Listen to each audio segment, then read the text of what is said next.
Okay, so I was saying that in a field or in a particular area, suppose there are 100 varieties of the trees, and if 5 of them are damaged due to some reason or other, maybe because of infection or maybe because of some change in the environment, so 95 are there, then also the environment will be well protected.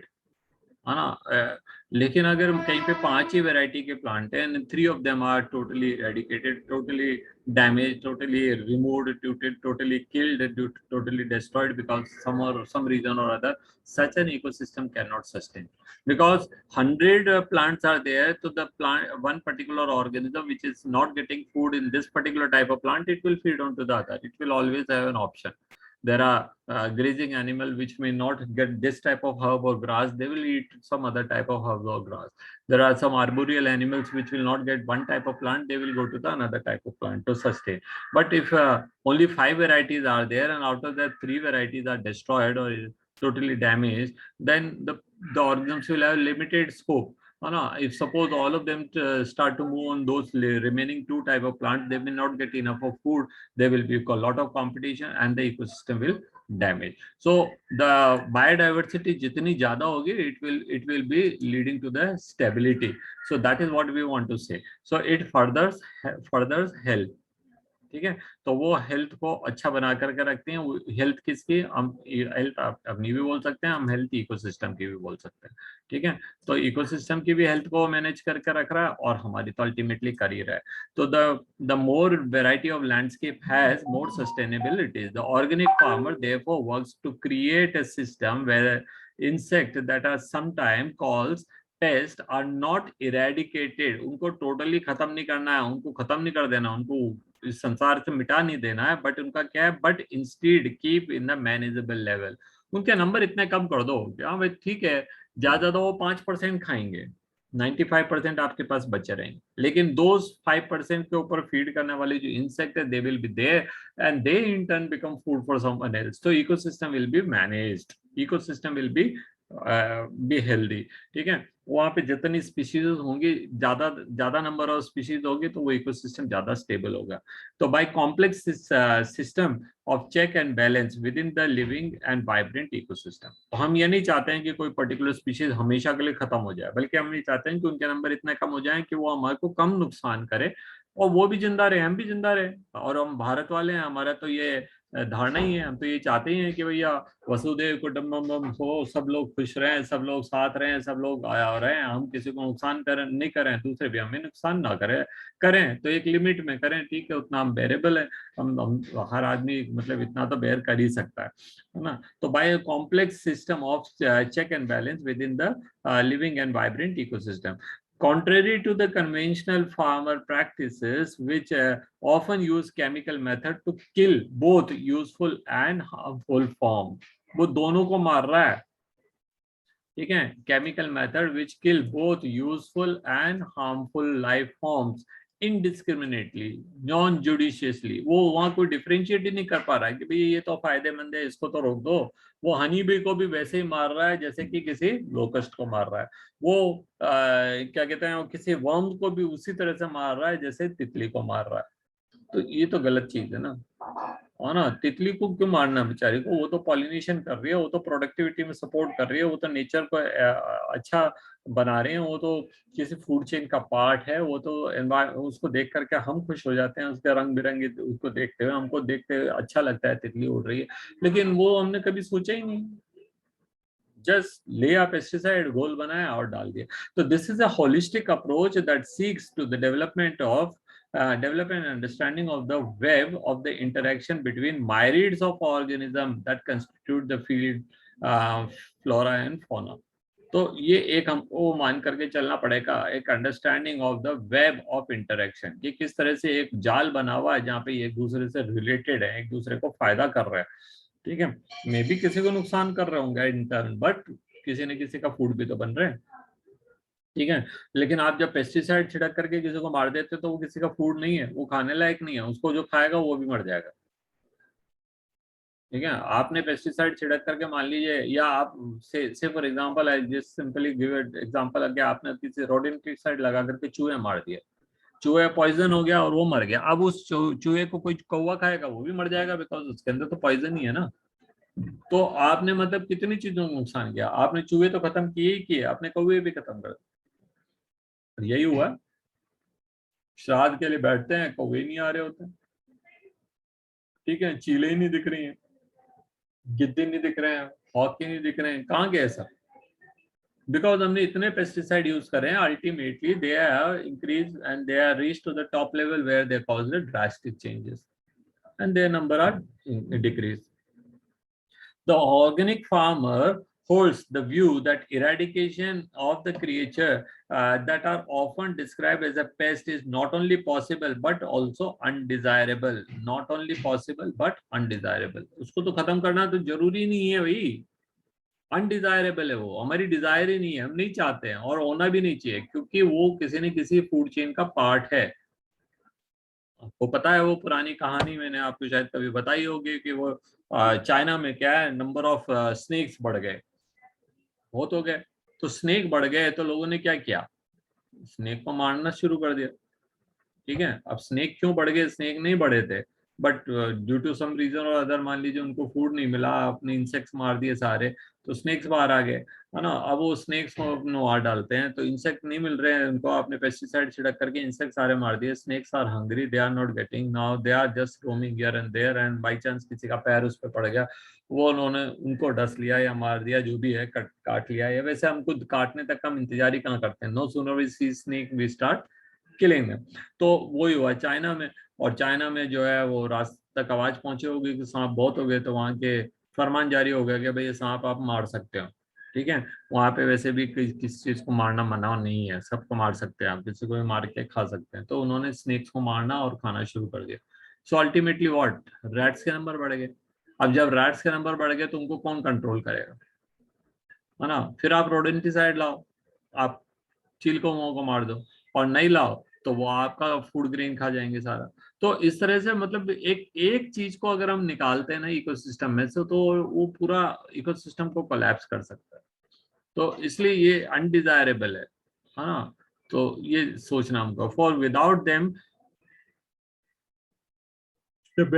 the beneficial predatory and parasitic insect which depend upon them as a food and host would not be able to survive. Those who are depending on them as a food and those which are depending on them as a मतलब host, वो parasite जो जिनके लिए वो host है वो भी तो मरेंगे, वो तो बेचारे वैसे ही मर गए, उनका तो कोई रोल ही नहीं था। Thus, use of the biocontrol measure will greatly reduce the dependence on the toxic chemicals and pesticides. तो वो जो harmful effect मैंने समराइज किए थे शुरू में वो बच गए, एनवायरमेंट डैमेज होने से बच गया, स्पीशीज खत्म होने से बच गई, इकोसिस्टम कोलैप्स होने से बच गया। तो कितने सारे फायदे हुए हैं। Now an important part of the biological farming approach is to become familiar with the various type of life forms that inhabit the field, predators as well as pests, and also their life cycle। तो बस हमको जानकारी रखनी पड़ेगी, ठीक है। if we just know about those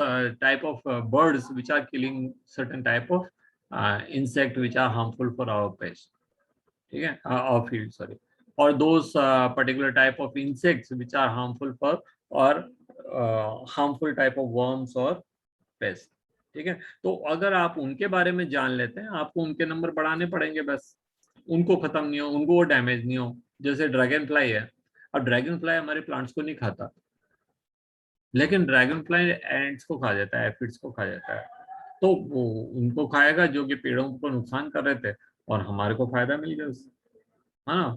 तो why should we kill those organism, ठीक है। तो this will help develop approach means of the bio control. देखिए, very familiar beetle, red beetle, जिसको हम क्या कहते हैं, हम लेडी बर्ड कहते हैं। आपने देखा होगा लेडी बर्ड इस तरह की बीटल होती है जिसके ऊपर लाल और काले रंग की मार्किंग है, ठीक है। एंड ड्रैगन फ्लाई, दूसरे नंबर का dragonfly, are useful to get rid of aphids and mosquitoes. ये जो क्या कहते हैं लेडी बर्ड्स है, वो तो चींटियों को खा रही है, एफिड्स को, और जो हमारा क्या कहते हैं ड्रैगन फ्लाई है, वो हमारे मस्किटोज के नंबर कम कर रहा है। Now mosquitoes, as you know, mosquitoes are feeding on the plant sap. ये हम हमारे में एक गलत धारणा है, हम ये सोचते हैं कि मस्किटो हमारा खून पीता है। वो खून पीता है only to to grow their eggs, है ना, वो तो अपन पढ़ चुके हैं इन चैप्टर 8। वो भी केवल फीमेल करती है। मेल और फीमेल दोनों का जो भोजन है वो तो प्लांट्स हैं, वो तो प्लांट सैप्स को खा रहे हैं, तो वो ultimately they will be lowering the productivity if the number of plants are increase, insects are increase. तो अगर हम केवल इन दो स्पीशीज के नंबर बढ़ा देंगे तो जो फील्ड में मिलने वाली चींटियां हैं, एफिड्स हैं, जो फील्ड में मिलने वाले मस्किटोस हैं, उनके नंबर को चेक कर देंगे, खत्म नहीं करेंगे। An example of microbial biocontrol is Bacillus thuringiensis। ये आप बार बार पढ़ेंगे, चैप्टर 12 में भी है, चैप्टर 11 में भी है, यहाँ पे भी पढ़ लीजिए आप। Bacillus thuringiensis जिसको हम बीटी नाम से कहते हैं, capital B small T, B is genus name and T is species name, तो वो बीटी इसी तरह से लिखेंगे, कैपिटल बी कैपिटल टी लिखें तो गलत हो जाएगा, स्मॉल बी स्मॉल टी लिखेंगे तो गलत हो जाएगा, ये ऐसे लिखना है, ठीक है। तो it is often written as capital B and small t. These are available in the सैशेस। इसके स्पोर्स मिलते हैं हमको। Bacillus thuringiensis के spores are available in the form of sachet, ठीक है, जैसे जर्दे का पाउच मिलता है ना, वैसे ही। It's not a good example but I am saying because वो भी इतने बड़े पाउच आते हैं ड्राई स्पोर्स के, और उनको क्या करना है, उनको पानी में घोलना है और उनको छिड़क देना है। in all those parts where this particular type of insect, इनके नाम लिखे हुए हैं वहां पे, वो अगर हैं तो उनके ऊपर छिड़क दीजिए और ये उनको मार देंगे, ठीक है।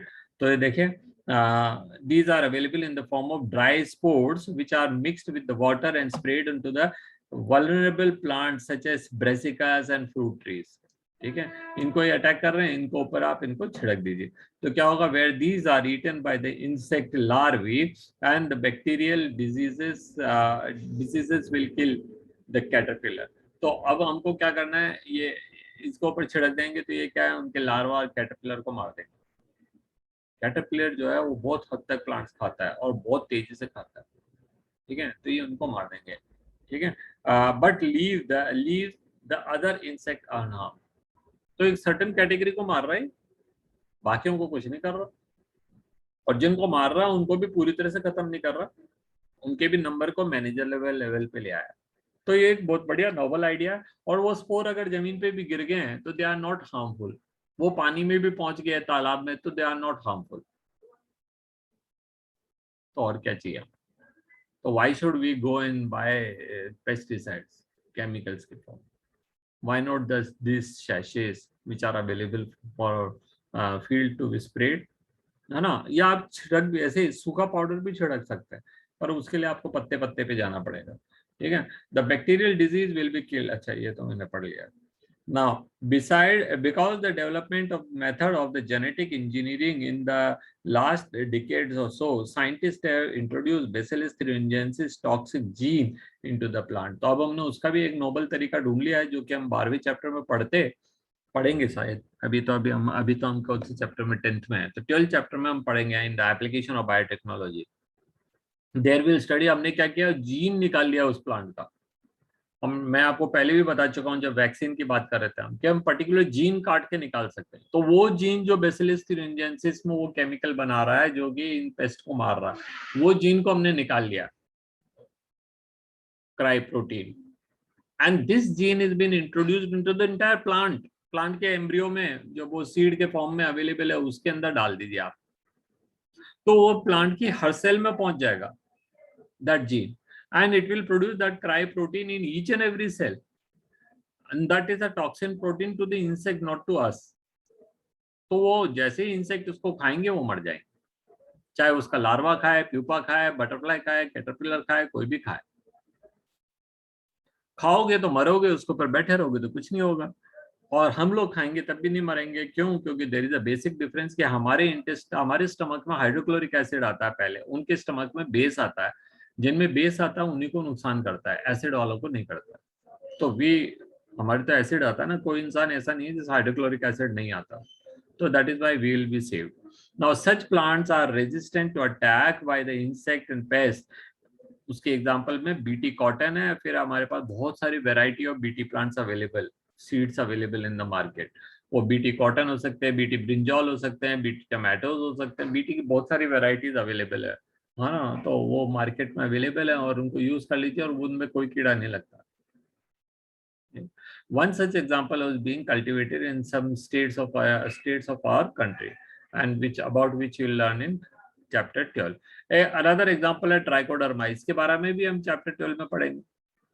Trichoderma is a type of fungi जो कि क्या कहते हैं, किसी टाइप के निमेटोडा को बचा देता है, उसको होने नहीं देता है। तो bacterial biological control developed for the use of treatment of the plant disease is fungus trichoderma. Trichoderma species is the free living fungi that are common in the root ecosystem. Free living fungi है, मतलब ये parasite नहीं है, ये खुद से जी रहा है आराम से। ये ऐसा वाले फंगाई जो है वो रूट इकोसिस्टम में मिलने वाले कुछ टाइप के पैथोजेंस को मार देता है। They are effective bio control agent for several pathogens which are found in the soil. ठीक है, अब ये एग्जांपल में आ गया था क्वेश्चन 2 साल पहले। Baculovirus are pathogens that attack insects and other arthropods. ठीक है, बैक्यूलोवायरस एक तरह का इंसेक्ट होता है, क्या कहते हैं, पैथोजन होता है, और उनको मारने के लिए हमने अलग तरह के बैक्टीरिया यूज करे। Majority of baculovirus are used as biological control agents, है ना। बैक्यूलोवायरस की एक और वैरायटी है, वो उसको हम एजेंट के जैसे यूज कर रहे हैं। क्या नाम है? न्यूक्लियोपोलियोहाइड्रोवायरस। न्यूक्लियोपोलियोहाइड्रोवायरस ये वो बैक्यूलोवायरस है जो हम पेस्टिसाइड के जैसे यूज करेंगे। तो these viruses are excellent candidate for the species specific narrow spectrum insecticidal application. Now what is meant by species specific? ये खास स्पीसीज को मारता है, हर एक को नहीं मारता है। नैरो स्पेक्ट्रम मतलब ये कोई बहुत ज्यादा, मतलब ऐसा नहीं कि जो इसके सामने आ जाए सबको मारेगा। अनलाइक द केमिकल्स, वो केमिकल बेचारे जिस पे गिर रहा है सारे सारे इंसेक्ट और सारे पेस्ट मर रहे हैं, चाहे वो हार्मफुल हो चाहे यूजफुल हो। ठीक है, तो ये नैरो स्पेक्ट्रम है, ये कुछ को ही मारेगा। अगर आपके फील्ड में वो है तो ये यूज करो, नहीं है तो मत यूज करो। सिंपल सी बात है, काय को पैसा बिगाड़ना है, काय को मेहनत करना।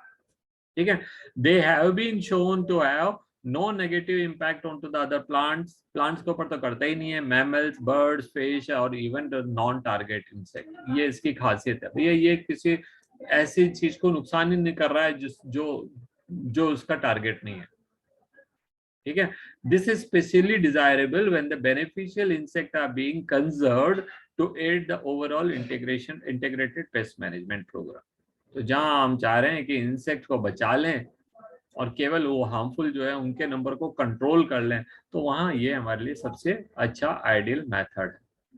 ठीक है, तो ecological sensitive area being treated. तो ये आज हमारे लिए हो गया इतना। नाउ लास्ट क्लास कल पढ़ेंगे, इसको ये खत्म करेंगे और क्वेश्चन आंसर करेंगे। ठीक है, so that's all for today children. Good day. I think it is clear to you. आपको बैक्यूलोवायरस का नाम जरूर याद रख लेना, है ना, और बीटी का तो नाम याद रहेगा ही रहेगा, क्योंकि हम इसको अभी 2-3 बार और पढ़ेंगे। और क्या है, लेडी बर्ड एफिड्स खा जाती हैं, चींटियां होती हैं खास तरह की, ठीक है, छोटी छोटी, जो प्लांट्स में मिलती हैं। और ड्रैगन फ्लाई जो है वो मस्किटोस खा जाते हैं। तो बहुत अच्छे से हैं। आप इसके अलावा आपका क्या नाम से, आप कुत्ते भी पाल सकते हैं, जो आपके फील्ड में आने वाले सारे कबूतरों को, दूसरे बर्ड्स को, जो धान खा जाते हैं, जो दूसरे टाइप के ग्रेन्स खा जाते हैं, उनको भगाएंगे। ठीक है, आप कई टाइप के बर्ड्स पाल सकते हैं जो कि इनको खा जाते हैं, जो खास तरह के वर्म्स होते हैं। तो बहुत सारे तरह के pest, biological pest controls are available to us, may be small और may be large, may be in the form of insects और स्मॉल एजेंट्स, और may be large, may be like birds and mammals and others.